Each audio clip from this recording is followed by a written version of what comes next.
અમદાવાદ શહેરમાં અસામાજિક તત્વો જાણે પોલીસનો ડર ભૂલી ગયા હોય તેમ લાગી રહ્યું છે। ખોખરા પોલીસ સ્ટેશનની હદમાં ગત મોડી રાત્રે બે નામચીન શખ્સોએ ભારે આતંક મચાવ્યો હતો।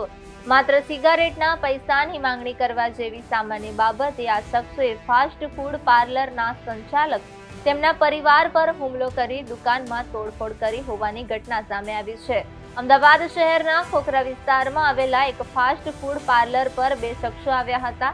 આ શખ્સોએ ત્યાંથી સિગારેટ લીધી હતી, પરંતુ જ્યારે સંચાલકે તેની કિંમત એટલે કે પૈસા માંગ્યા ત્યારે આ શખ્સો ઉશ્કેરાઈ ગયા હતા। નશાની હાલતમાં હોવાનું મનાતા આ શખ્સોએ દુકાનદાર સાથે બોલાચાલી શરૂ કરી હતી, જે જોતજોતામાં હિંસક મારામારીમાં પરિણમી હતી।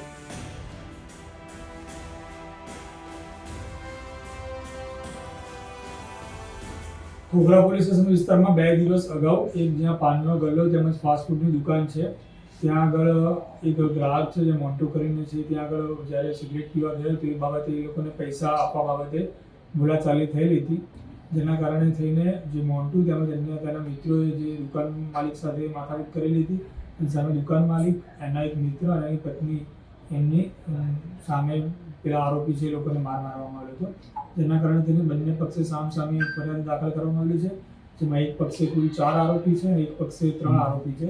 અને તમામ આરોપીની અટક કરવામાં આવેલી છે અને સામસામે ગુના દાખલ કરવામાં આવેલા છે।